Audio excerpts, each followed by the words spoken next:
Thank you for tuning in to Konvos With Kinu. I am your host. We have a guest with us here today. He's an Assyrian activist. He's been involved in the community for the past almost 10 years, the church, and then he went into politics. It is my friend, my brother, Rami Bahram. Rami, thank you for joining us. How you doing, man?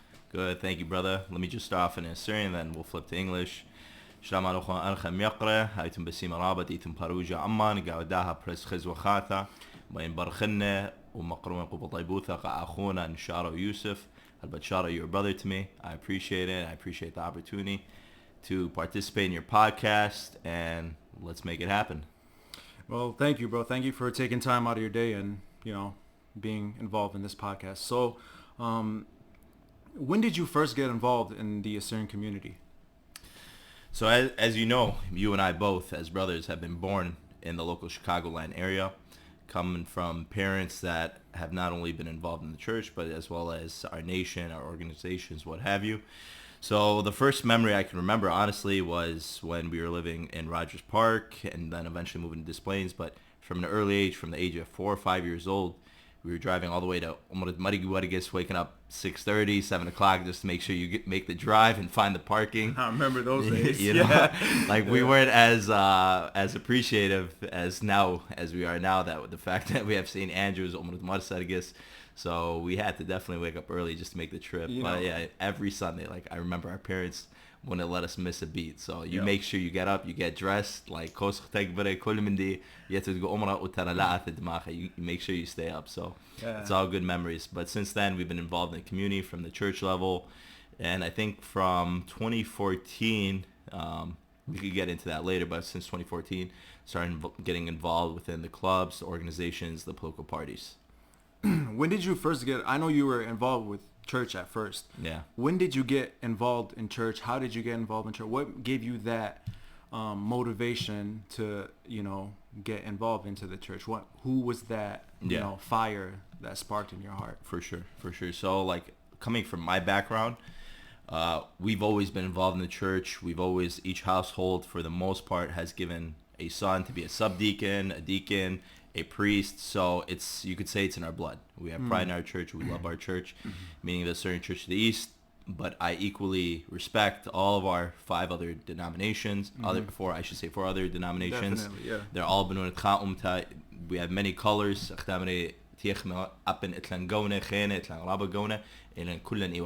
So meaning we have the Assyrian Church of the East, the Ancient Church of the East, the Chaldean Catholic Church, the Syriac Orthodox, the Syriac Catholic. Regardless, it's based on one system, khariza. So we have equal love for our church, but regardless, myself specifically, I'm a member of the Assyrian Church of the East. Being involved, like I said, it's in my blood from an early age. So being involved can be interpreted as always helping out, regardless if they ask for help in events, anything IT related. My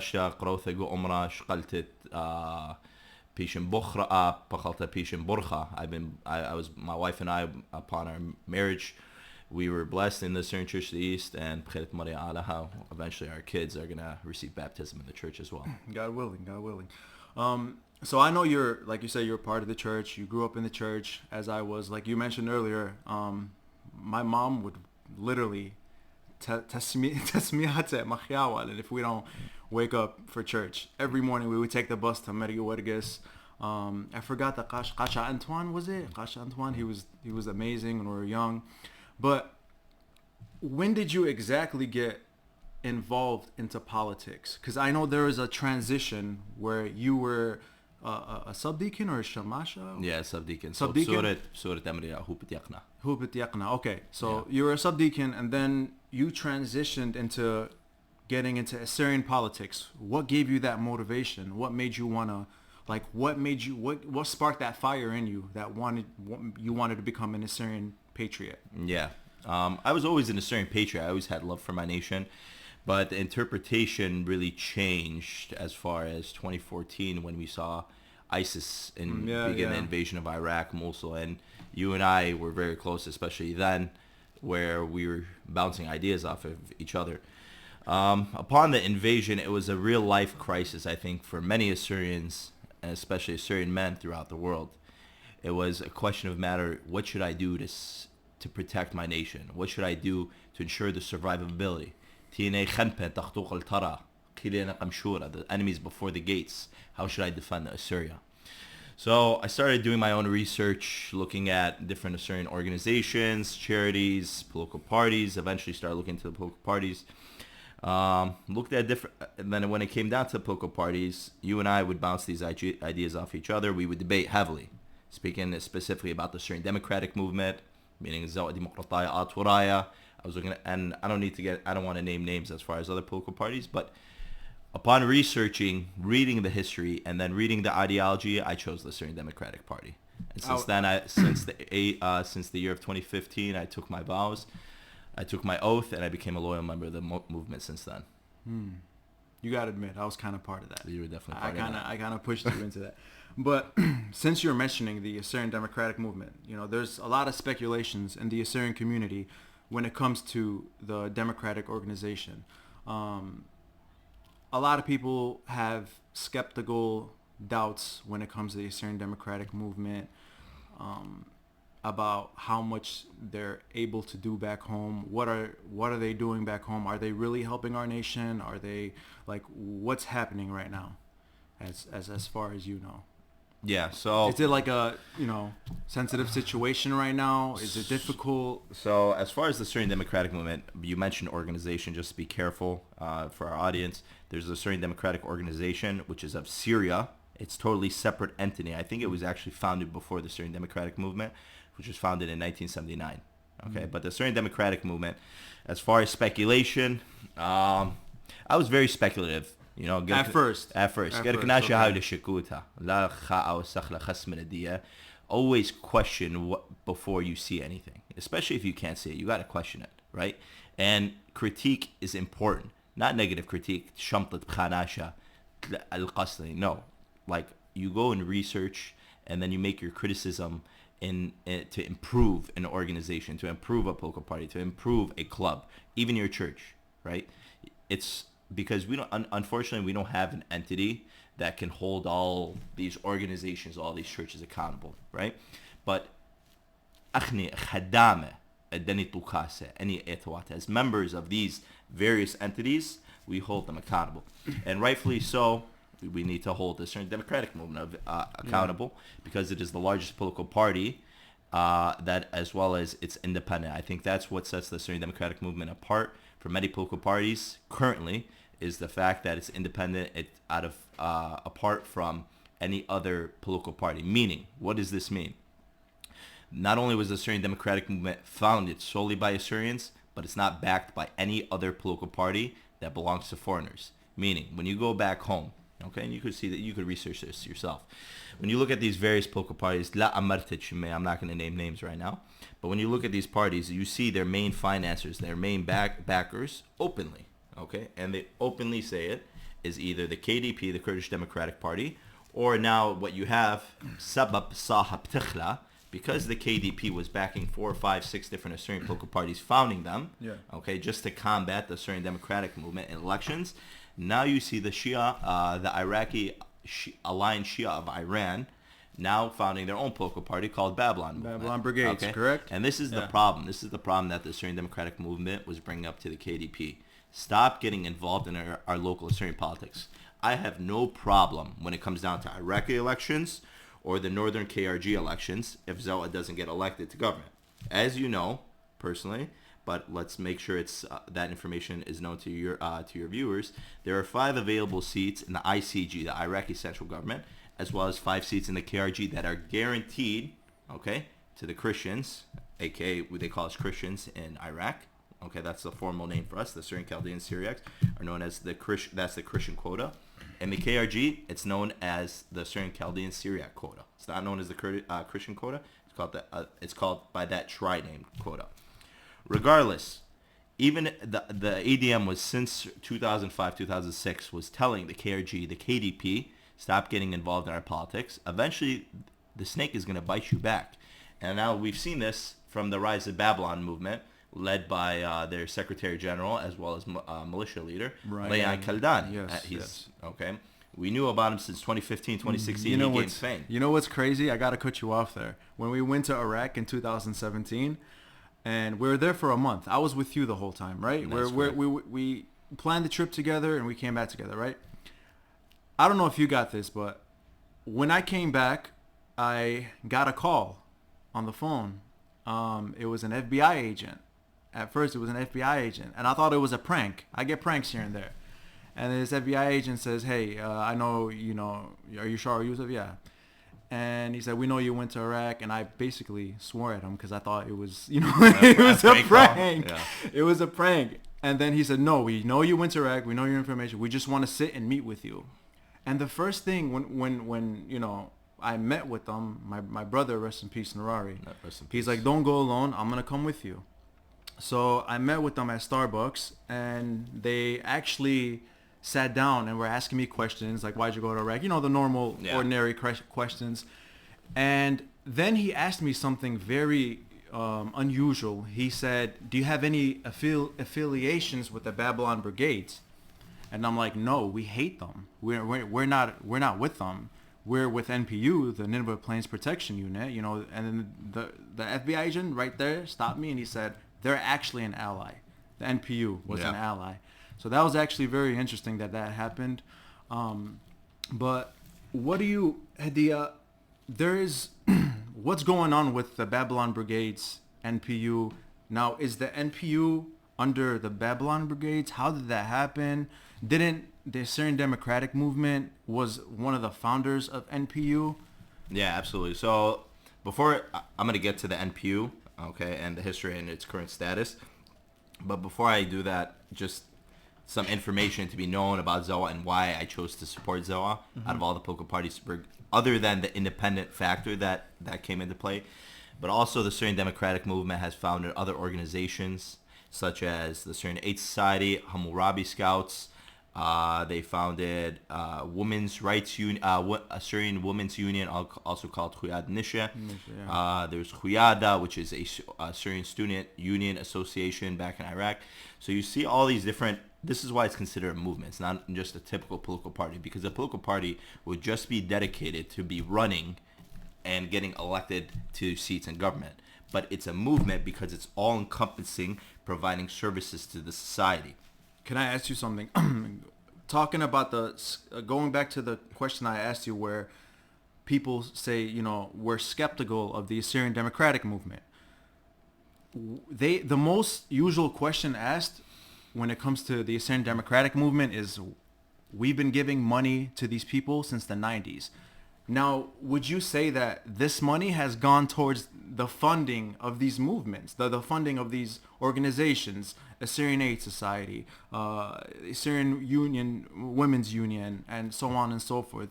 That's mostly where the money has gone to. I think for the most part, again, be skeptical. Skeptical, yes. It's okay. It happens. Question every organization. Especially on the air. Yeah. No, but Nisba ZOA, I see ZOA as one of the cleanest organizations. And I've been involved again. And like you said, we've been back home 2017. I've gone 2017, 2018, 2019, 2023. So about 4 times already I've gone. The first time I went back home, my mom cried. She's like, "Bruni, dera de beit illi." And then every year I started going, and then my aunt told my mom, it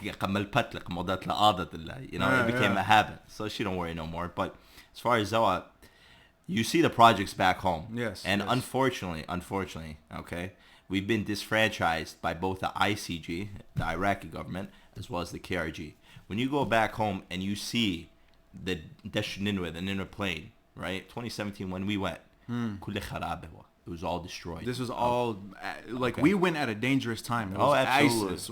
We were warned. Hey, it's actually dangerous. Anything could happen. ISIS can infiltrate. But me and you, being stubborn how we are, we're like, man, we don't care. Take us. Yeah, we were young. Sorry, go on. I wouldn't say stupid. We were just umtanaya. And we still are. Just growing a little bit older. We got the grays in our hair. Not me. Me, definitely. But we went when we went, we saw Batnaya, Bakopa. We went to Baghdad. Baghdad. At that time, the operation to liberate Mosul was still taking place, and we were in Baghdad, just 2-3 miles out. But based on the work of the Assyrian Democratic Movement, as well as these allied associations, and also other organizations such as that have nothing to do with Zawar. Let's make that clear. But there's certain organizations that need to be acknowledged, such as Shlama Foundation, such as Asiro. Even the Chaldean Church has its own organizations that have invested heavily. The Chaldean Community Foundation in Detroit. You have the ICRC, Iraqi Christian Relief Council. So many organizations. And I'm sorry, and now in Munshia Kham and Shimon, I forgot to name. But just generally, these organizations, as well as certain countries in Europe and other foreign, let's say, foreign organizations such as Baptist, evangelical organizations, they helped our people a lot. But unfortunately, what you see is the funding that's supposed to reach us from the ICG, KRG isn't reaching us. Each side is saying this, they're your responsibility. The Iraqi government's telling the KRG, even though the KRG doesn't control the Nineveh Plain, it's going to say, they're your responsibility. And then the KRG is going to say, it's not my land. It's part of Nineveh province. It's not part of Dohuk. It's your responsibility. But they're ready to illegally appoint their own leaders in our own village that are puppets to their regime.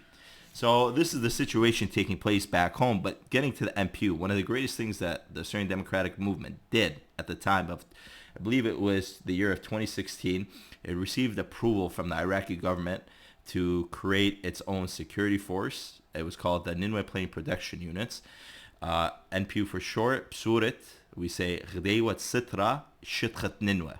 Okay? Shitchat Ninwa is the proper, your father would know this.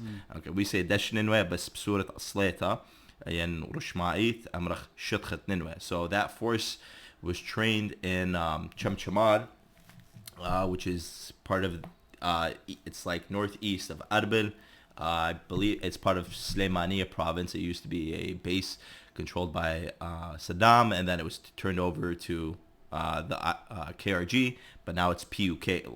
Because the Peshmerga is two forces. Let's just make that. Let's just make that clear. When we think about the Peshmerga as one united force, it's not. Even the American State Department and all governments acknowledge that the Peshmerga is two different forces. So we were stationed at a PUK base. Our guys got trained up not only to make it short, not only internally by Assyrian soldiers, but they are also trained at one time by Navy SEALs in the village of Sharafi. American U.S. Navy SEALs. Yes. They were trained in what do they call that? I'm not a military guy, but close quarter combat. Yes, right? Close quarter combat, CQB, house to house fighting. They participated in their first operation, and that was approved, by a U.S. official, because there was an entity called the Nineveh Liberation Operations Command. This operation command took all the security forces, and tied them in together. Meaning, under the Iraqi government. There was different appointees.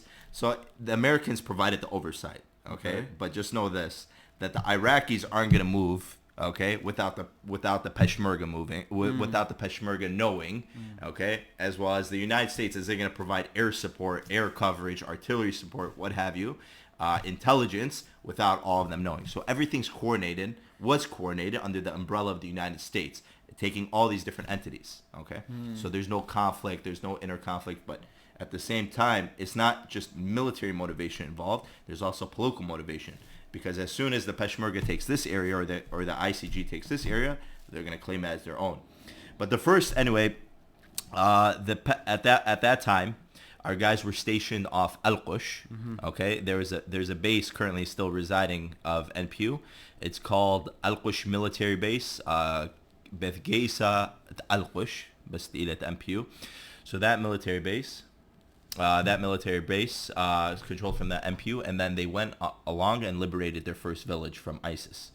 After impressing the U.S., including the Nineveh Liberation Operations Command, they took various areas. And one of the liberations and hard-fought liberations, and there's videos on YouTube, as well as you can see in Facebook, is where they were alongside the Iraqi 16th Division, a hardcore division, that was the spearhead to the tip of liberating different areas in Anbar, Salahuddin province, and so they sent these guys to liberate Baghdad. Baghdad is the largest Assyrian and Christian city in the Middle East, and they went and liberated that area. Wow, that's crazy. Guys, we're going to take a break. We'll be back in 5 minutes. Make sure you guys don't leave. Tune into Konvos with Kinu. We are back from our break. Thank you for joining.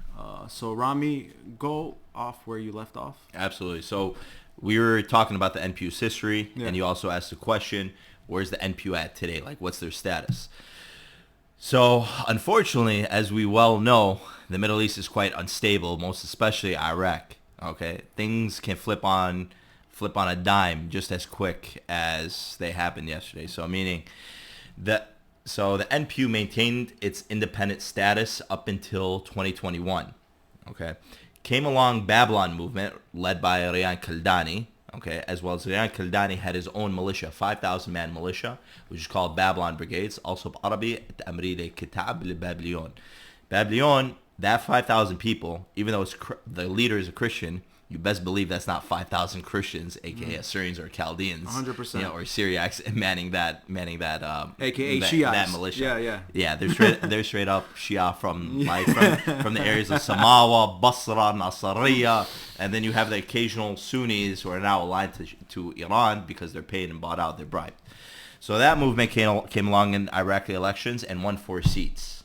Okay, they didn't win those 4 seats by Assyrian votes, aka Assyrian Chaldean Syriac votes. It was rigged. The system's been rigged, right? rigged, The KRG was doing it, meaning the KDP was doing it to us. Okay, and they did it in the same elections, but unfortunately, what they didn't see was the home run that came from Riyan Kaldani. But sorry to cut you off. That's what's confusing, though, and people will ask this: why would the KDP or Kurdish Regional Government support an opposition that's only going to go against them? They didn't. So what you have to realize is they let the monster out of the closet. They were doing it since 2005, where they were rigging the election. Meaning, for example, if ZOA, the Syrian Democratic Movement, in this one area, so there's 5 different provinces that will that guarantee a Christian seat. Okay, according to the ICG: Kirkuk, Erbil, Mosul, Nineveh, and Duhok. Okay. These are the 5 areas. Did I say Baghdad? I'm sorry. Let me say that one more time. Say it again. Let me just go from south to north. So Baghdad, Kirkuk, Mosul, Erbil, Duhok. Each 5 of these provinces guarantees a Christian seat according to the Iraqi constitution. So what the KDP was doing was they were swinging votes. They were swinging the elections in these different provinces. So if ZOA through Assyrian votes, Assyrian Chaldean Syriacs, aka Assyrian votes, they're bringing 10,000 Kirkuk, for example. The KDP is going to bring 11,000, 10,000 to 1, and they're going to win the seat. You understand what I'm saying? God, so they're going to win the seat because at the end of the day, there's more Musulmane than there's Assyrians. Yeah. And you best believe, not only are they going to bring Kurdish votes in those areas, in Mosul, in Kirkuk, Baghdad, but they're also going to pay out. They're going to pay Arabai. They're going to bribe Arabai. They're going to bribe Assyrians. You know what I'm saying? So they're taking those seats. Like I said, the monster was out of the closet, so they were doing this for a long time. But now you see Iran, after ISIS, there's a huge power vacuum in Iraq, as well as the U.S. pullout from Iraq. A huge vacuum took place. It's an open stadium. Who's going to fill it? It's Iran. And that's the unfortunate thing about U.S. politics, is they don't think ahead. They don't think till tomorrow. They don't know. Exactly. So then Iran got involved, and there was a huge opportunity for them, where then they started seizing more opportunity, more power within the Iraqi central government, and then came along Babylon movements, Riyan Kaldani. This man is paid and bought by the Iranian government. So being paid and bought by the Iranian government, he's able to control these areas. He's able to control his own militia. He got in government once, and he got in government twice. The second time he got involved in government, like I said, he hit a home run. He took 4 seats. He got votes from Samawa, Nasiriyah, and all these areas down south, including Mosul, paying the Sunnis, and which now he was elected to the government. So now he not only, I believe he controls 1 or 2 ministries in the Iraqi government, but he has 4 seats. Based on those seats and having that connection in government, he was able to pull the NPU status from being independent, and now the NPU has been absorbed administratively under the Babylon Brigades. Okay, so now it's part of the Babylon Brigades. It's the same guys. They're still loyal to the Syrian idea, to the Syrian cause. Zbuta umtaneta, that's the word. Zbuta umtaneta, the Syrian cause. For the Syrian cause to have your own independent state, what have you. We could get into that. These guys, you know, they're umtanaya since 2017, first time meeting them. I would say hello to them in Syria. Shalom aleichem. Yeah, I remember. Okay? In Baghdad, me and you. Baghdad. Yeah. What do they say? They say shlonak akhuya. Shlonik, yeah. Miskina, they didn't know how to speak Assyrian because they were Arabized under the Ba'athist regime of Yeah, Saddam. yeah. Okay? Zoa comes along, and then slowly but surely they see the only guys standing with us are our Assyrian brothers from the mountains, the Assyrian guys up north. And slowly but surely they look at Nineveh. They start reading history. They have a self-realization, a reprogramming in which, man, I'm acknowledging I'm Assyrian. And you see that with young Assyrian intellectuals throughout the United States. And this has nothing to do with Zoa. But the idea that we're all Assyrian regardless of our tribes, our Ashira, Shultadiyan, Ojakdiyan, and Etadiyan, we're all Assyrians at the end of the day. Yeah. So then these guys started getting more involved. They became Assyrian once again, became Rayan Kildani. Now he controls that area. Controls that area and controls the security force. Yeah, all it takes, man. It's just education. You gotta, because there's a lot of tension when it comes to the Assyrian nation, within our people. The Assyrian, Chaldean, Syriac. All you have to do is pick up a book, look at historical documents from the Roman archives, from the British archives, because a lot of Arabs, separatists, say that you Assyrians were invented by the British. But if you look at, brother, they have our genetic, for the most part, the Arabs from Iraq and Syria have our genetic profile. You compare our genetics, not only are they unique to any area within the Middle East, but if anything, they have parts of our bloodline in them. Of course, you know what I'm saying? Of course. If it's a 10, 20%. So they are the Assyrians. Like I've some sorry to cut you off, some friends. Like they'll say we're just as Assyrian as you because we became Arabized when our forefathers accepted Islam, but we claim history or ancestry to you guys. They don't mean it in the way of they're stealing our history or our antiquities. No, but they understand, but I'm in Bet Nahrin, Bet Ashur. This is the house of Ashur. In this area, I must have been Assyrian at one time.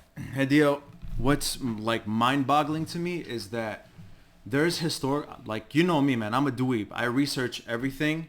So when they say, "Oh, you guys, the British, invented you guys in the early 1900s," I just sit there and I just look at them like, man, you guys are so uneducated, and I get so passionate when it comes to this subject because it irks me, it bothers me that people don't actually read. If you look at the Roman archives, you look at the British archives, going back to the 1600s, the 1500s, even way before that, you'll see in these historical archives, historical documents, that the Assyrian identity continued through Nestorians. They say, no, you guys were Nestorians. You guys don't even know. You guys weren't even Assyrian. You were Nestorian. Nestorians were Assyrian. Yeah. Nestorians were Assyrian. They didn't identify. Yeah. A lot of them did identify Assyrian. The way they identified with Assyrian is, our ancestors are Assyrian. Our ancestors are Assyrian. Yeah, it's a derogatory term, and that's unacceptable to me, nor it should be unacceptable to any Assyrian to refer to us as an historians. Number one, Nestorius was, I believe, a Catholic bishop that had an idea. I don't want to get too into it, but he said that Maran Isham Shikha, Jesus Christ, our Lord and Savior, has two natures. One is he is a God. He is God, obviously the Son of God, but also he's man. For that reason, we cannot reference Mary, Holy Mary, okay, Maryam Tulta, as Mary, Mother of God. We must reference her as Mary, Mother of Jesus. Okay, based on that, because she gave birth to Jesus Christ, our Lord, our God, Nestorius said she did not give birth to God. We cannot reference her as Mary, Mother of God. We will reference her as Mary, Mother of Jesus. Nestorius so then the Catholics wanted to persecute him, meaning you know what I'm saying? So because he was deemed a blasphemer, so as well as a heretic, so he fled. He fled through Constantinople. Eventually he made his way to the Church of the East. The Church of the East was the largest encompassing church at its time. Okay, it went from parts of Egypt, parts of Africa, obviously the whole Middle East, including parts of Anatolia, and getting all the way, they say, even reached the Sea of Japan. You know what I'm saying? Yeah. So because we didn't turn over an innocent man, even though we didn't accept all his ideas, but there was one thing that we did accept. This man isn't guilty of heresy. We will not persecute him. We will not kill him. Okay. Yeah. And so since then, they've been referencing us as Nestorians. By the way, guys, I will be making a video talking about the Assyrian identity way before the British were even around, just to prove to the people that there's evidence that the Assyrian identity did continue way before the 1500s, going during Jesus' time. So just wanted to throw that out there. Now, I wanted to go back to, the Kurdish and Iraqi governments.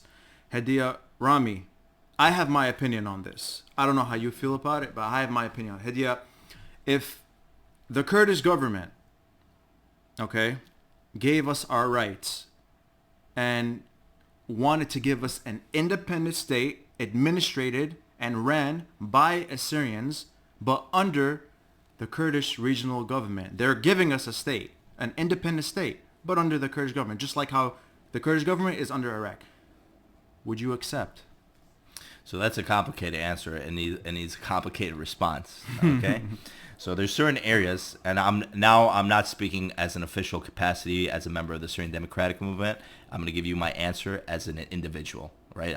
My response is not, cannot reflect, nor will it reflect the movement itself. Personally, I believe all these areas, especially the north, is indigenous to the Assyrians.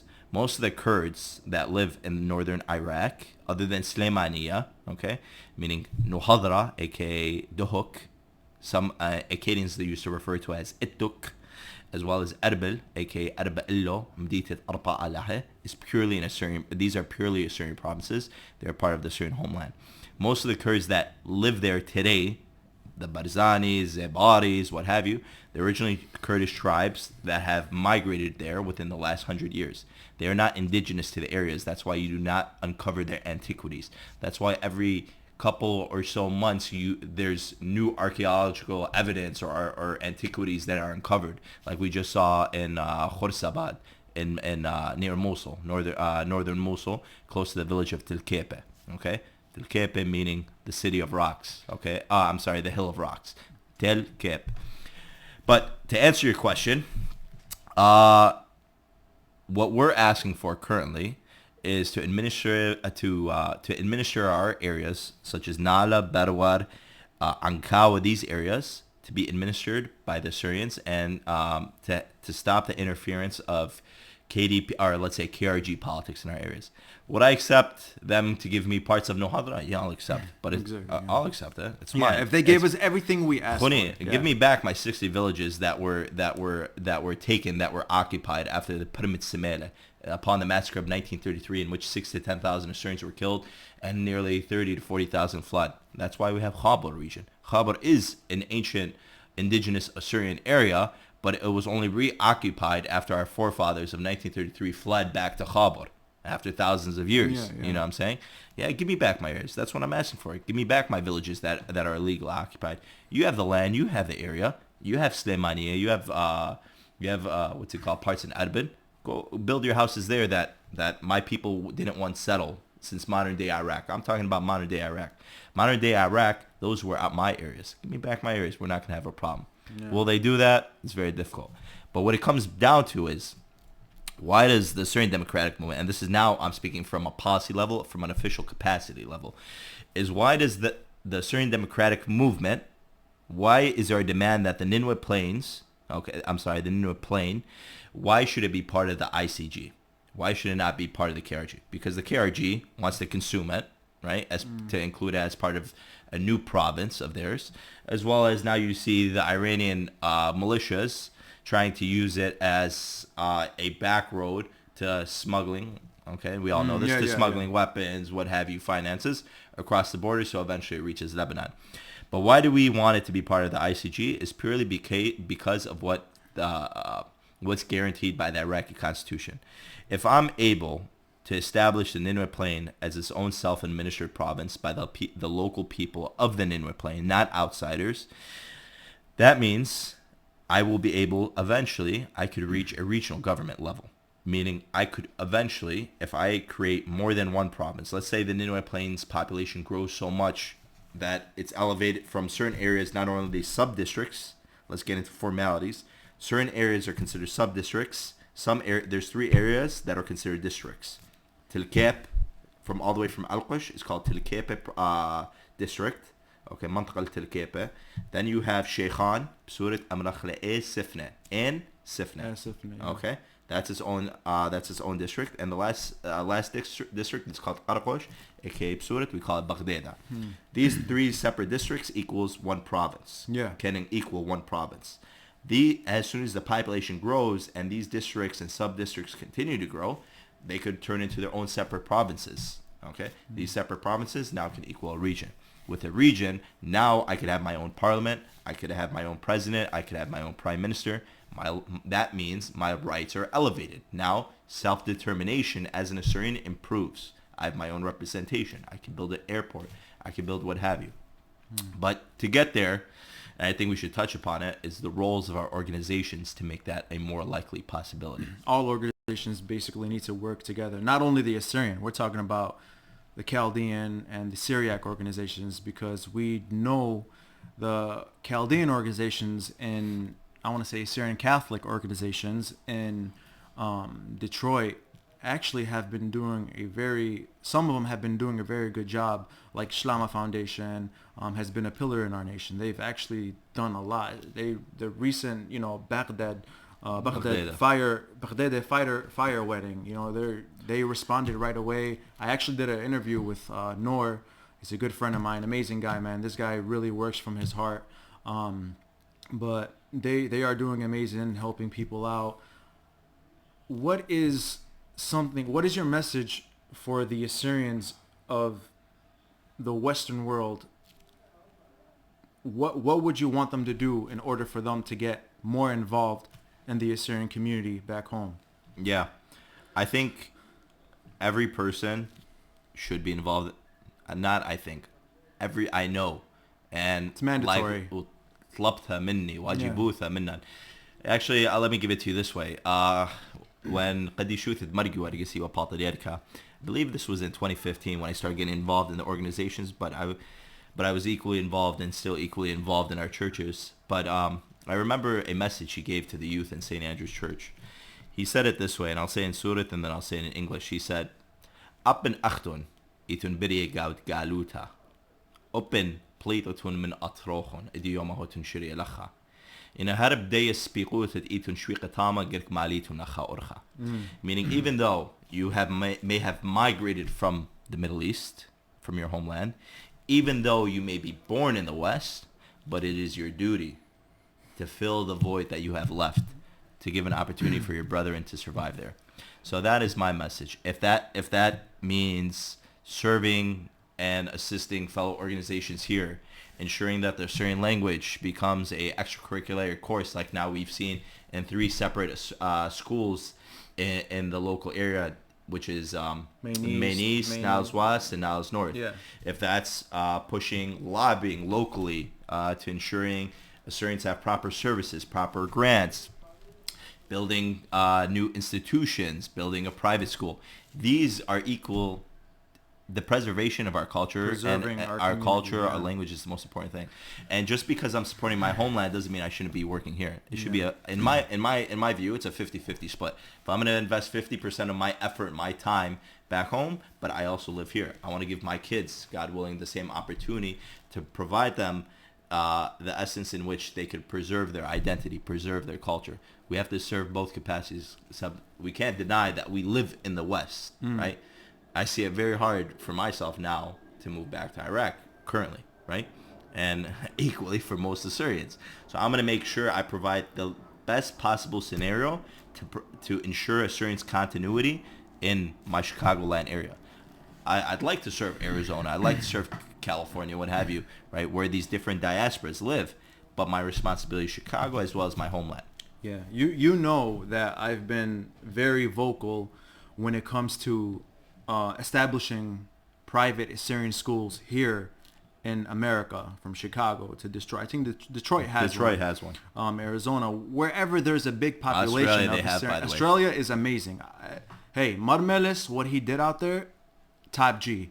And I think the only way for us to preserve our culture, our language, our history is through these schools, because I know many Assyrians second generation, even third generation Assyrians that they don't even know anything about their history. I actually worked for an Assyrian. He was a second generation, and he owned a limousine company. He's very wealthy, and when he found out I was Assyrian, he came up to me. His name was actually George. Last name was George Odishu, I think, but he changed it to George Parker. And his father actually founded the Marsergis Church in Chicago, the first established church. And he was telling me, yeah, I we just kind of, not got involved. And I feel like that's what's going to happen to our kids in the future, because we know America is a melting pot. Yeah. We have, like, even Assyrian parents aren't speaking to their kids in our language. Like that umtanayuta, that patriotic, that patriotism, that nationalism is not there no more. And I think the only way we could establish is first, parents have to make sure it's established in the home, and then Assyrian schools. We need to build Assyrian schools here in America for us to preserve our culture and our language, for it to continue for generations to come. Yeah, هذه بصورة we say يما إلى درجش مردوتا. So the mother is the first line of defense and first school of preserving her children, not just for to ensure that they're rooted in Assyrian culture, but have the skills, the knowledge, the ability to survive in the modern day age, which is difficult for many. Okay, the world is ever changing, and like you said, the United States is a melting pot. It's the home of assimilation, and that's my worst enemy. That's my nightmare. Yeah. Is assimilation. Yeah. So for me personally, every person is responsible onto their own. For me personally, how can I preserve my Assyrian identity within my capacity, my responsibility, which is my home? Is number one, I always speak Assyrian with my parents. Number two, my wife and I, since day one, we've always been speaking Assyrian together. Okay, she's born back home. God bless. God bless. Thank you, Khuni. Even though I'm born here, but since day one, we've always been speaking Assyrian with each other, right? And we're going to do the same thing with our children. We're going to make sure that they attend Assyrian school at church. We're going to make sure that any organization that we see, such as the Assyrian Culture Foundation and other organizations, we're going to make sure that any services, any programs that are available, that our children we see that are going to be enjoyable to them, they're going to be able to attend those. They're going to be involved in sports, what have you. So everything starts with the household. And I always preach this to our Assyrian leaders, presidents, mishta'lana, different organizations, is, let's say, as much as I do for my nation, but I've done nothing. Jesus Christ, our Lord and Savior, he had 12 disciples, right? He is God. He could have done anything he wanted. Okay, with a blink of an eye, within a second, right? God is not governed by time. He could have converted the whole world, right? But he gave the responsibility to 12 disciples. And the same thing for us, right? As much as we achieve, and from that example, but I'm saying, but at the same time, we need to make sure that there's people after us. All right, guys, we're going to take a quick break again. We'll be back. Thank you for tuning in to Konvos with Kinu. We are back with Konvos with Kinu. Thank you guys for tuning in. So, Rami, we're going to get into American politics. And we know American politics, we're already a divided nation. Assyrians are divided. American politics has divided us on a whole nother level. Since Obama and then Trump came in, and I feel like it just got more intense with Trump. How do you feel about the current situation that's happening right now with Assyrian liberals and Assyrian conservatives? Because there is that tension between these two groups. Absolutely. Which is kind of making it difficult to work for the Assyrian interest. Yeah, definitely. That topic is just as sensitive as the geopolitics, the certain political parties in Iraq, especially because we live here locally in Chicago and we see it play out. I do want to say I am also a member of the Vote Assyrian organization. Vote Assyrian has been involved in local politics, I think, since 2016. It ensures and it backs Assyrian candidates running in the local Chicagoland area. Thankfully, under the leadership of Asher Shiba, one of my good friends, shout out to Asher Shiba, we were able to get several Assyrians elected in government, in the Niles Township, what have you. We'll get into that later. But as far as to answer your question, it's definitely a hot topic. Everybody has their own perspective. Everybody has their own biases. But at the end of the day, we have to look towards what's good for the Syrian community. Exactly. Okay. Yeah. And for me personally, if you're going to ask me, to me, it doesn't matter if somebody's a liberal, somebody's a conservative, any candidate. If that candidate's Assyrian or a Nukhrai, he's American. Right? I agree. But if that individual meets the demands, if they're willing to come and meet the Syrian community, representatives of the Syrian community who have been chosen and elected by the community from these various organizations, churches, shows their respect and asks us, what do you guys want? Not only do they come out before elections, but they're continually coming to our events, right? There are individuals such as Rami Bahram, Kevin, I'm sorry, I forgot his name. And you have these individuals, right, that have shown a level of trust with the Syrian community. Democrats, yeah. You know what I'm saying? Democrats. And we live in a Democrat state. It's all blue, cause Yeah, you know what I'm saying? It's all blue. Like, it's and a blue also state. in southern Illinois, it's all red, but Lake and Cook County Majority, yeah. Lake and Cook County is blue. It's very hard to go against. It's hard to go against the grain. Yeah, you know what I'm yeah. saying? So based on that, if there's certain individuals that are running, I'm gonna back the certain individuals if they've been involved in the community. Just because you're Assyrian doesn't mean I'm gonna back you, right? Exactly. Do you have my nation's best interest at heart? Yes. You've proven that over the years. I'm gonna back you. You know what I'm saying? Exactly. But if there's an Assyrian and a Nukhrai running for a position, I may not back either, right? But most likely, in most case scenarios, the level of trust, what have you, it's going to be the Assyrian. Right? Hadia, as most of you guys know, because I used to be very active on Facebook and social media, not so much anymore because Trump lost. But I voted for Trump. I wanted to give a non-establishment person a try, and this guy came in and promises made, promises kept, you know. And what really caught my attention was when he mentioned the Christians. He mentioned the Christians that are being persecuted in Iraq and Syria, and that if he becomes president, he's going to make sure that these people will not be forgotten. So as Trump was president 2 years in, he did something no president has ever done, and people need to know this.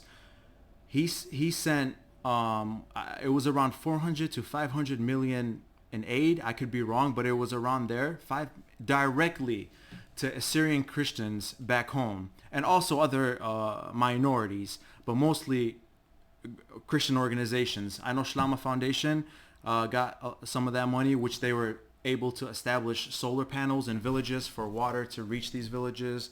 Then Assyrian Aid Society got school supplies. I think they got like 200,000-300,000 Assyrian Aid Society. Yeah. So if not more. This is something that's whether you're conservative or liberal, this is something that every Assyrian should be proud of. If I voted for Obama in 2008, if Obama did this for our people, I swear to you, he would have my vote twice.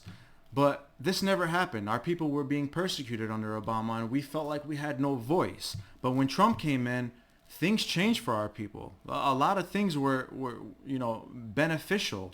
And if you guys want more information, you can actually go on whitehouse.gov under Trump and Trump's accomplishments, or you could just go on Google and type in, Iraq Christians USA aid under Trump, and then you'll see every funding that went towards our community back home. Let me piggyback off that. That candidate, just to get back a little bit, any candidate that's supporting our homeland as well as locally in Chicago providing services, that's number one. That's the candidate that should be supported. But getting to Trump as well, obviously him being a very highly controversial figure, I'll openly admit, I'm not afraid of anybody. I voted for Trump. Yeah. Right? Let's agree. We like for Trump. We could agree both that there's some things he says that can be very idiotic. But I go by a man's actions, his policies, Yeah. and his policies are in the interest of America, and if it's for my nation, interest of Assyrians. Again, me voting for any individual, if it's Trump, it's Biden, does not reflect my alliances or my membership part of any organization. Exactly. Likewise. But, let's just throw that out there, right? But as far as Trump, the thing that won me about Trump was he was a non-interventionalist. The problem with U.S. intervention in any country is it tends to ruin everything. Like, I don't want to use any other words than that. It tends to destroy that country, cause a power vacuum such as we've seen in Iraq. It's left a bad taste in our mouth. But one thing about Trump that he did well for our community was USAID. Okay? USAID is that official agency that you were describing, in which he provided that high level of finance for NGOs to operate back in Iraq. Unfortunately, when we saw Biden take office, that agency is no longer... Really? It still operates, but it does not have anywhere near as a presence, influence, or finance back in Iraq. I did not know that. Okay, so now how are we going to rehabilitate our areas that are still destroyed? So that's a big win for Trump in my books, is the USAID, not intervention.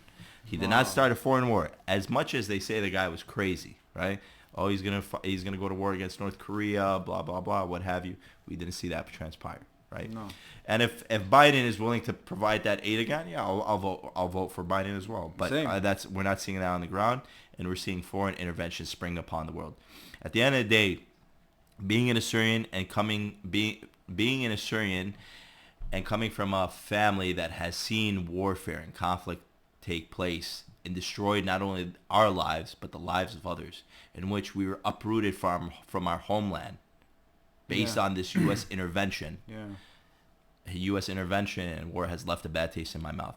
At the end of the day, I consider myself a humanitarian. I don't want to see war. I don't want to see anybody dying. I agree. I'm with you. So as you know, recently there's the Israeli and Palestinian conflict that's taking place right now as we speak. For most people that don't know how the war started, there's a terrorist organization by the name of Hamas. Hamas started an offensive on Israeli innocent people. Now, I want to be clear. I don't support any side. I don't choose any side. I have Palestinian friends. I have Jewish friends. And I just call it for how it is. I think both sides of these people are doing wrong. Now, let me tell you why. Israel has came to the Palestinians since the funding of Israel in 1948. Israel has came to the Palestinians and have reached a hand of peace. And what that peace was Israel won't extend in West Bank and Gaza. The Palestinian leadership denied this proposition, and over 5 times Israel has came to these the Palestinians, and what the Palestinians really want is to wipe off Israel off the map. And I'm not talking about Palestinians in general. I'm talking about the leadership of Hamas. And Israel is wrong for building settlements in the West Bank, because what they're doing now is they're provoking the Palestinians to attack them. So this is where I say both of these people are wrong. Palestinians are wrong for not accepting Israel as a state, as it rightfully do so, because they are the indigenous people of that country. So is the Palestinians. But there's just this disagreement with both of them. But one thing that really has irked me, and I love my Palestinian brothers and sisters, I love my Jewish friends, do not misunderstand me. We have the younger Assyrian generation that is getting involved in this conflict. Now, I have came out and vocally went against this. I've said that the Assyrians should stay out of this subject. It has nothing to do with us. It's not in the interest of our people. And if anything, it will only be detrimental to our cause. especially here in America. Because when Hamas attacked, when the Palestinians attacked, Palestinians took the streets in support of Hamas, basically. It was a sensitive subject. And then we seen these Assyrian individuals come out on the streets with Palestinians and on social media saying free Palestine and basically condemning the acts of these terrorists. And I've been very vocal, like I said, that Assyrians should stay out of this conflict. It has nothing to do with us, because now I'm going to talk about what our people have gone through. Now, when Saddam's regime fell, we were still a destabilized country in Iraq. Our people went through a lot. We came out in protest in Chicago downtown all the time. You know that damn well. I've been in every protest in Chicago. I've helped organize. I haven't missed not one protest.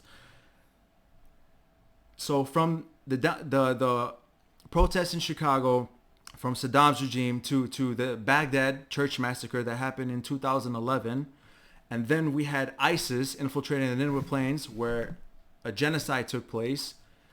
I've reached out to the Palestinian community and I've reached out to the Jewish community to come out and support us, walk with us, protest with us against these people's actions. And you know what their response was? There was no response. After so many attempts I've made to these people and their leaders, not one of them have came out to support our people. Not one. So why are our people getting involved in a conflict that has nothing to do with us, one, and two, these people have never came out and supported us. It's a sensitive subject. It gets me so annoyed. It gets me so irked, because we should just focus on Assyrian interests right now. Every nation that we know has focused on the interest of their own nation. 100%. The Palestinians, they focused on their own interest. Assyrians should focus on the interest of their own people. Yeah. That's it. I mean, how do you feel about that? I 100% agree with you. And like, America has been destabilized for the last 8-9 years, but most especially we saw it take place during COVID, riots, and I'm not going to describe it any other way than riots, burglaries that were taking place, shootings, and then now you see the Russia-Ukraine war, and now you're seeing the Gaza and the Palestinian-Israeli conflict. Every Assyrian should ask themselves, what are they doing for their own nation? I'm not going to chastise any Assyrian for defending the interest of others, right? But at the end of the day, we should condemn all violence, all terrorism. Exactly. Because we are the sons of daughters who have endured terrorism. Like you were saying in 2010, Sayyid Najat, Al-Qaeda. How many of our Assyrian brothers and sisters were captured, held captive, and killed? Priests beheaded in Syria, Iraq, Lebanon, other areas. You know, we've endured a lot, and just as much as any group in the Middle East. Before I defend the foreign interest of others, I will defend my interests. Exactly. In Assyrian, we have a saying: Oh, if my house is destroyed, I'm not going to go build my neighbor's house, right?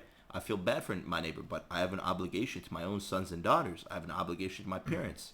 You know what I'm saying?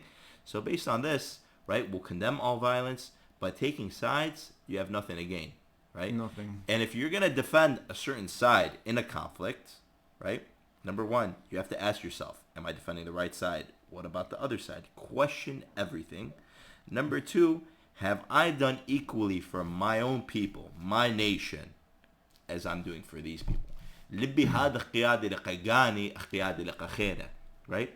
So based on this, get involved, what have you, educate yourself. But remember, your house is Assyria. Defend and build Assyria.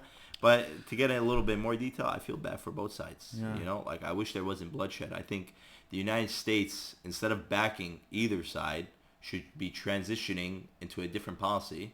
Yeah, exactly. Into finding a peaceful, negotiated solution. Yeah, a two-state solution. I said that. That was passed by the UN in the late 1940s. Yeah. Right. Let's get back to the drawing table. Let's see how we can implement this. And but at the same time, let's implement it for them. Let's implement something for the Syrians. Right? Yeah. My nation's interest. Let's talk about the Nineveh Plain. Let's talk about Khabur region. Right. Yeah. Now it's not like don't get me wrong. Like I just want our people. Like it's fine if you support a people, but know what you're supporting. You know what I'm saying? Like educate yourself on each people what they've done, because there's a lot of like when it comes to media, it's a lot of it's fake news. Yeah, in the modern day age, Assyrians, see, the thing that we've always tended to shoot ourselves in the foot in the interpretation of, like, we've always fought other people's battles. Always. You know what I'm always saying? The British betrayal of Assyrians. We are forcing ourselves to be a proxy, a puppet of others, right? The British betrayal. We fought for the Brits, and they betrayed us. And you could say they led us to the Sumaila massacre, as history foretells. Okay, that's one. And then during the Iraq-Iran war, 40,000 Assyrians were enlisted. I'm sorry, not more than 40,000. Hundreds of thousands of Assyrians were forcefully enlisted into the Ba'athist regime. The Iraqi, at the time, it was called the Iraqi Republican Army. 40,000. It's an estimated 40,000 Assyrians alone from the Iraqi side lost their lives fighting Saddam's foreign wars. And then imagine the amount of Assyrians that right now there's no statistic about how many Assyrians were killed fighting for the Iranian regime. I think about just this year, the government of Iran uncovered a new martyr from the war. Now, and then move forward, like how many Assyrians died and fought for the modern day Iraqi army, what have you. So we got to think about ourselves. And I'll preach to the Assyrian youth of America: take an interest, get involved in local politics. But just as you're involved in local politics or foreign geopolitics, but at the same time, remember your loyalty where it stands. Exactly. No, I agree. We're going to take a break, guys. We'll be back with you shortly. Thank you for tuning in to Konvos with Kinu. We are back from our break. So Rami, I was very skeptical when it came to the Black Lives Matter organization, the BLM movement. This was about 2 years ago, where I came out and basically disagreed with how the co-founder of this movement and other leaders, because there's different grassroots chapters in different states, are handling the money donated to them. And one of the things that really irked me was our Assyrians again got involved in a situation that has nothing to do with Assyrian interest. Some people started a GoFundMe for BLM. I don't know if anybody has seen the documentary, but I really encourage you to go see it. It's by Candace Owens. It's called The Greatest Lie Ever Sold. I really urge you guys to go and watch this documentary. It's all facts. I was viciously attacked, and you're a witness of it. I was viciously attacked on social media by many of our own Assyrian women for going against this. And it's not like I said anything that was offending. I basically gave my opinion on how Assyrians should not focus on other conflicts and focus on our own, because I believe that, I think it was around 10,000, I can be wrong, but it was around $10,000 was raised by Assyrians running the GoFundMe page to go towards the Black Lives Matter movement. Now, since tax documents have came out, there was a lot of misuse donations of that money. Millions and millions of dollars went missing. And within 7 months, Black Lives Matter, the organization, gained over $90 million. Let's say 10,000 of our own. And the AP reports that tens of millions went to BLM chapters all around the states, grassroots movements in each state. And the families of these brutally police crime that happened to, like a Breonna Taylor, who was the other one? There's been individuals who have been unjustly persecuted by the police or their rights taken away. Yeah, and a lot of that money, donations, went to consultants and other expenses. They went to the Democrat Party.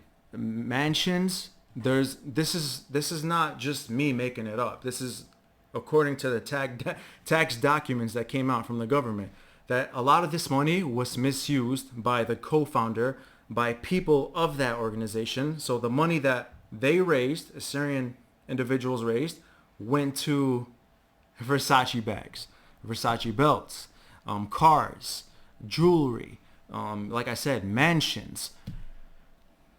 What is your message to Assyrian individuals that have partaken in this issue on Black Lives Matter, and do you recommend them to also stay away? Because I got viciously attacked on social media. My address was posted.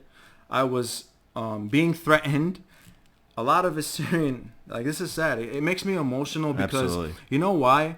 Because I would never in my life do this to an Assyrian woman. I would never put an Assyrian, even if I disagree with her. We could have our disagreement. We could have a civil debate. But even if I disagree with you on a political subject, I was crucified. I was viciously attacked on the media.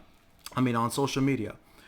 And I was completely mind-boggled because I know, as an Assyrian Tanaya and the house I was raised, you don't do this to your own people, regardless of your disagreements. You don't viciously attack them and assassinate their character like my character was assassinated. But Jesus told me to forgive, and I have forgiven everybody. And what is your message to these people that do such harsh things to ruin people's names? Yeah. Firstly, I'm not a subject matter expert on BLM. I just want to put that out there. But anytime I'm going to be supporting any individual, aka activist, especially organization, show me the books. Show me what you've done. Okay. At the time, during the rise of BLM, it's a beautiful name, by the way, Black Lives Matter. There's nobody in their right mind that wouldn't support not the organization, but let's say Black Lives Matter. Any ethnic group, any race within the United States, all should be supported for their own self-determination, their own rights. All rights should be guaranteed for every single individual, regardless of their race, gender, religion, what have you, based on the Bill of Rights that were established in the United States. And that's what makes the United States beautiful and sets it apart from other countries. Okay? Now let's transition. At the time, the BLM was not registered as a non-for-profit 501c3, meaning that they could spend the money as they so choose, right? Unfortunately, they misused the name BLM, and as we saw and as you've discussed, the money was misappropriated, misspent, let's just call it for what it is, for other endeavors and other self-interest of other individuals. Based on that, every Assyrian, and my message is to my community, not other communities. They could take it with a pinch of salt, but my people should question any organization, any individual. And just because Shah or Rami or whoever it may be does not agree with your political perspectives, especially domestic, you should not persecute one another. We have again, going back to before the break, we have our own battles to fight. Okay, not physical battles, but our own political battles, our own ideologies that we need to be taking into consideration. Based on my Assyrian ideology, I'm not going to be supporting other causes over my own. And then at the same time, I'm not going to persecute, I'm not going to put my own people in harm's way just because I disagree with you. And so what happened to you, I know was a stabbing in the back by certain individuals that should have never transpired. It was a persecution of our own brothers and sisters against another individual. But at the same time, when you put yourself on social media, you're opening yourself up. And unfortunately, there's those individuals that took the cause of others and took it very personal, which it should have not been. If you want to get involved again with another organization or help another movement, that's fine. But for your own sake, question what you see. And as we've seen what's transpired today, day and age, BLM, what did it use its money for? Where are the services? Like, let's see the impoverished communities in Southside Chicago, Minneapolis, places in LA, Philadelphia. Show me what you've done for those communities. And there's nothing that you could say on the book, show me today, that they provide a new service, provided new services, new education, what have you, for its own people. So why should I support them? Yeah, You know? basically, yeah. So, yeah, like I was saying, man, like I'm more of a logic thinker than an emotional reactionist, right?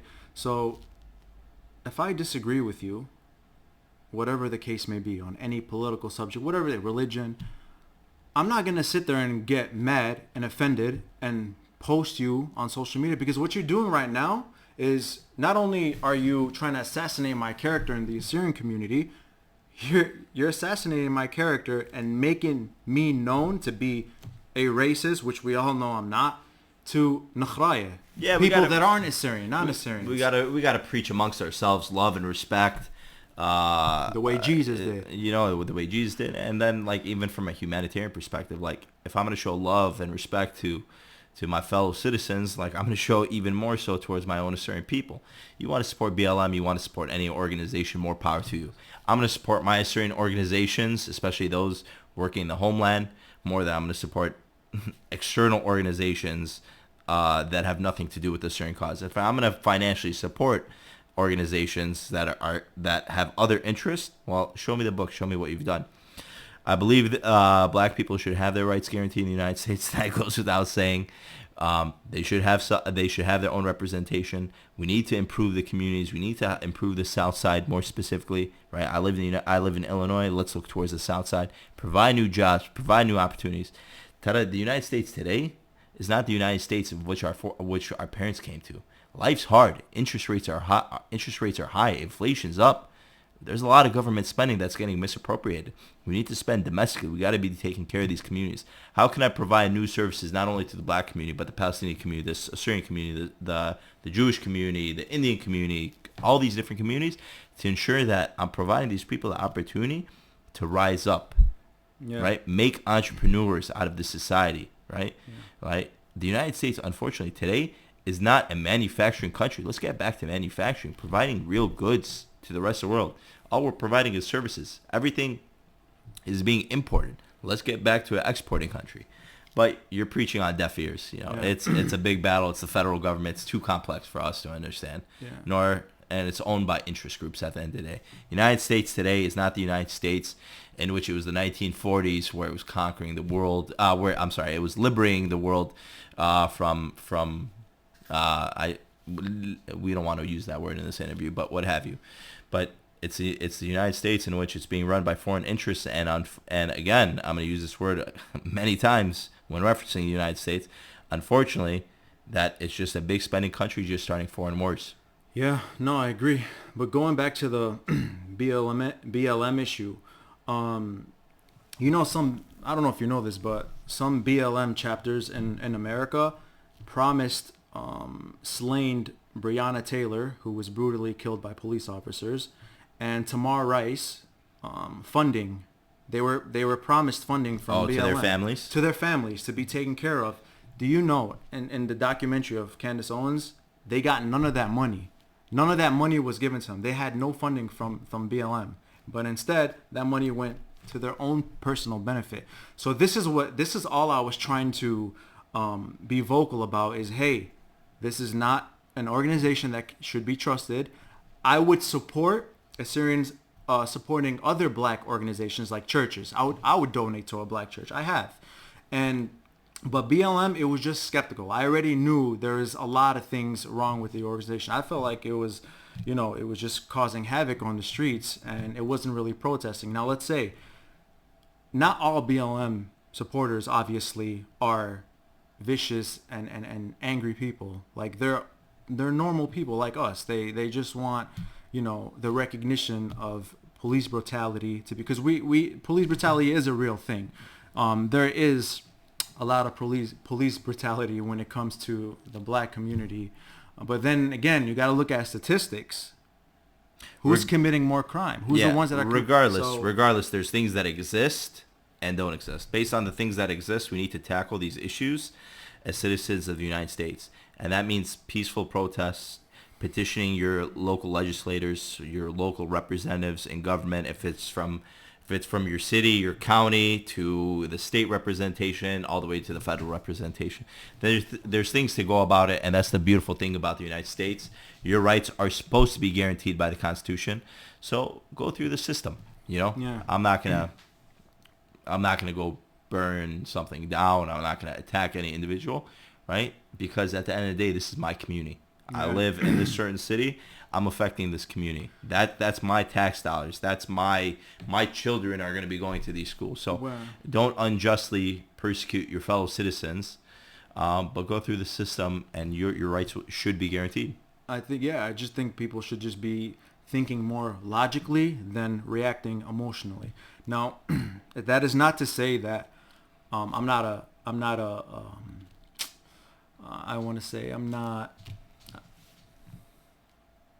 innocent of this, because I was very, you could say, aggressive when it comes to social media. I was going through a hard time in my life. I had just lost my brother. The home is not the same no more. There's a lot of things that just made me react differently, you know what I'm saying, from anger and passion at the same time.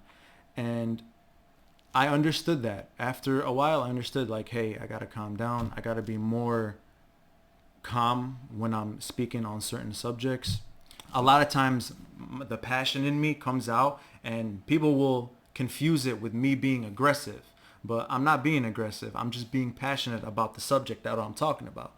You know what I'm saying? Yeah, when you write things on social media, sorry to cut you off, but when you're writing things, a message, something on social media, you're texting somebody, an email, things are being interpreted by individuals based on the way they're reading them. That's number one. Number two, don't forget, we were all locked in our houses for a couple months. So you're getting a little bit of cabin syndrome, and obviously, may your brother rest in peace. You know, he was a legend. Thank you, brother. Thank you. Now I want to transition from this topic and talk about going back to the Assyrian topic. As you know, a new discovery was found in the ancient city of Nineveh. It was a new Lamassu. So this Lamassu was unearthed in, I believe, 1992, but it was reburied because there's the Gulf War happening, and after the Gulf War ended, it was still kind of a sensitive subject to be for archaeologists to be back home looking at these sites, right? So this was reburied, and then the head of the Lamassu was broken off, sawed off, and thieves stole it and tried basically looting it and taking it out the country. That head was discovered after the Iraqi authorities found the thieves and returned it to its original place, which is the Baghdad Museum. So recently, French archaeologists teamed up with Iraqi archaeologists, and they fully dug out this Lamassu. And the details on this thing, man, is spectacular. I mean, when you look at this, like I was saying, it's just crazy when you look at ancient Assyrian artifacts. It's like everything was built as if it should be, it's there forever. Like there's no change to it. There's no change to structure, right? This Lamassu was so well preserved, you thought somebody built it yesterday, right? And this just proves that this is the homeland of Assyrians. We are the indigenous people of that land. Nobody can sit here and say, oh, I'm not, you guys aren't the real Assyrians. This isn't your land. We're the Medes. This is the Medes land. Way before that, we're called the cradle of civilization for a reason. You understand? And how do you feel about seeing this Lamassu reappear? Because I must mention as well, archaeologists all around the world have said that 70% of Nineveh hasn't even been discovered yet. Yeah. So how do you feel that this new finding? It's wild, man. It's wild. Yeah. It's our Assyrian heritage. It's our history. It's where our roots come from. It proves today to the international world, to the international community, that not only are Assyrians still around, but we are sons and daughters of those great people. Going back home, you see this, and I'll encourage every Assyrian to go back home. If they left Iraq at one time, they left Syria, if they're born in the West, if their grandkids are born in the West, like, There's going to come a day where you want to give those people the opportunity to revisit. It's like a pilgrimage. You go to Jerusalem, you want to visit these ancient Christian sites, and to the Jews, to the Muslims, they want to visit these ancient sites. Well, this is my nationalistic pilgrimage. I'm going back home. Renew myself. It will change your life. I'm not surprised, right? I'm not surprised that they uncovered this Lamasu. As greatly as detailed that it was built, they're going to continue to uncover these things. 100%. One of the founders of modern-day Iraq after the fall of Saddam, as well as one of a Kurdish nationalist leader by the name of Mam Jalal Talabani. He was the first president of the new Iraqi government. Mam Jalal Talabani had a famous saying, which he said, "Kurdistan is built on top of Assyria." Okay. Really? He said that? He said that. And then there's another saying: you dig a couple meters, you're gonna uncover an Assyrian artifact. That's crazy. Yeah. And like, to me, when I go back home, every blade of grass, every piece of dirt, everything is holy to me. That's my land. That's where my blood's been spilled. That Iraq, to me, Assyria, aka, is the house of martyrs. Yeah. If they say Masran ila yum al-dunya, it's the mother of the world, I don't believe that. But regardless, Iraq ila yum al-sahda. Iraq is the mother of martyrs, because the amount of Assyrian blood that's been spilled there. Yeah. And those artifacts today are crying out to their sons and daughters. It is our duty, nay, it's our obligation, to make sure that those artifacts are taken care of. And more important than the artifacts are the sons and daughters, our Assyrian brethren that are residing back home, are making sure that they have a house to sleep in. Yeah. Their own province, their own right to self-governance. Yeah, exactly. No, I totally agree, man. So, as you know, we went to Iraq, or occupied Assyria, I want to say, together. We made that decision. We both encourage young Assyrians growing up in the diaspora to go back home. It's mandatory for you to view the homeland. I'm telling you guys, it's a life changer. Once I went back home, and I'm sure you felt the same way, it was just, you felt like you're at home. It was different. It was just different. You just felt like you're at home, and just the people there, like, you just see different how people react, how they treat you. Everybody treats you like your family. And then when you're here, it's like everybody's going their separate ways. Yeah, the problem is in the West, you're so busy. Yeah. And nor is it our land. It's a different feeling when you're back home. When you go back home, I would almost describe it as like a euphoric feeling. Imagine the first time you went to church on Christmas. Like you feel so happy. I agree. It's that kind of feeling where you're being embraced. When you go back home, you're being embraced by your land. Like, this is your win. This is your oxygen. This is where you were meant to be. This is the land of your ancestors walked these lands. 100%. Your ancestors walked these lands barefoot. The first thing I did I don't know if you've seen me, the first thing when I got to Erbil Airport, I went to my knees, kissed the ground, bro. Because that's just how much, I felt like I was at home. But I also have to mention, man, what gave me the motivation to go back home, and a lot of people don't know this, but I had a dream, okay?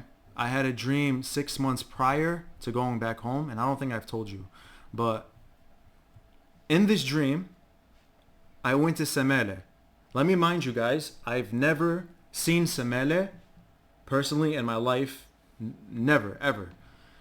In my dream, I went to Semele, and it was on a hill. And when I looked down on this hill, I seen bones scattered all around, the hill. And when I got down, I seen grave sites and then Assyrian names on these grave sites. All of a sudden, I heard our people screaming, and like it was in the sky. It was as if the sound was coming from the skies. And our people screaming, "Don't forget us. Let the world know what happened here in 1933. For those that don't know, there was a massacre that took place in the city of Semele in 1933 by the Iraqi government. And I'm going to say this because, I'm not politically correct and I don't care. but there was a massacre, and almost 3,000 Assyrian women, men, and children were massacred by the Iraqi government And the Kurdish tribes. And when I went down to this site, and our people are screaming, "Don't forget us! Let the world know what happened here." The song of Ashur Bisergis came on from the sky. It was Bit Nahrin Atrila. I woke up and I was crying. I had no determination, no plans of going back home at all. My mom came in, she seen me crying. I'm like, "Mom, I gotta go back home." And that's when me and you spoke, and we went back home. And my main mission going back home was to go to Semele and do exactly what our ancestors told me to do, is show the world what happened here. So some people disagree with what I did. A lot of people complimented me, because when I went back home, I did exactly what my ancestors told me to do. They said, show the world what happened here.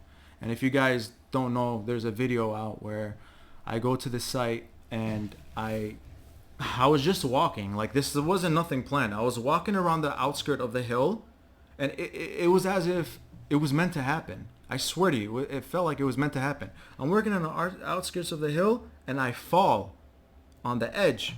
I fall, I get back up, and I see a white object in the ground. And I'm looking at this object. I'm like, I got cold chills. I was not freaking out. I wasn't scared. I was just like, the first thing I thought about at that moment was, this is exactly what they want me to do. My ancestors, this was a skull. This was a skull in the ground that has never been seen before. So I took out the skull with my bare hands, and I showed the world what took place here. And after that, what happened was a genocide researcher by the name of Father Dubois from French, after I sent him the video, and he's known for excavating sites, like all around genocide sites, he got with his team, and he made sure, like, eventually that site was recorded. Yes. And he was so speechless after seeing this, what happened in Semele. So just doing that was exactly the accomplishment. Like, it was exactly like mission accomplished, I felt like. Although I got some flank, as you know, I got some flank from people back home. Some people told me, delete this right now. Our own Assyrian people from back home told me to delete it right now. We want no part of it, which kind of confuses me, because I just think that this should be advertised. This is a massacre that happened in the Semele massacre has affected each Assyrian, especially the Assyrians who live in Syria. Okay, number one, many Assyrians would have not migrated to Khabar region if that wasn't because of the massacre, the Semele massacre. Number two, the Assyrian nationalistic cause for self-determination to have our own country, even though we endured the genocide of Seifo, Qtul Amma, okay, the Assyrian genocide, and we'll also remember alongside our genocide was the Armenian genocide, as well as the Greek genocide, the Pontic Greeks, the Greeks of Anatolia, by that transpired by the Turks, the Kurds, the Arabs, as well as the Persians against our Assyrian nation. We survived that only for 20 years later to endure the Semele massacre, again, like you said, by the Kurds and the Arabs. It destroyed the Assyrian nationalistic cause. People no longer had faith, nay, hope, to fight for our own country. So it's affected every Assyrian household. It is the obligation of every Assyrian organization, every church, to fight for to fight and lobby for the recognition of Semele, to be recognized as an Assyrian massacre, Assyrian genocide, and return the rights of those people. If that's returning the land of which we talked about earlier in the interview, those 60 Assyrian villages that have now been occupied because those people fled, or possibly those people's lands were stolen. And while their lands are stolen, but because they fled, their lands were stolen, right? So it's the obligation of all Assyrians, and it's a pilgrimage back home. It's a must. Every Assyrian individual going back home, they should visit the Samana site. Definitely. Yeah, like I said, I mean, in that point of stay, I was a little younger. I think I was 26. I reacted emotionally because after I got there, I seen garbage. You've been a yeah, man. I seen garbage, beer bottles. It was like Honey, the land they is were disrespected. The land is sitting in somebody's backyard. You know, that's the unfortunate That's what's thing. crazy. And I talked to a Kurdish guy, the neighbor. Yeah. And he said when I moved here, he's like, we took out 5 skeletons. Yeah. There's 5 skeletons, and I'm like, oh my god. Yeah. That man, I don't know that man. I've never met him, but No. I've heard from others. He's very respectable. He lets any Assyrian. Obviously, he was given that property by the KRG, right? But he lets every Assyrian visit the site. But that's not what we want. Like, build this man a new home and let this be have that site be built up for Assyrian massacre recognition. Yeah. All right, guys, we're going to end it here. Thank you for tuning in to Konvos with Kinu. We're going to have more episodes in the future, and we will have a special guest soon. So stay tuned. Make sure you like, subscribe on the Konvos with Kinu on YouTube, and share this page and this video. Thank you very much, guys.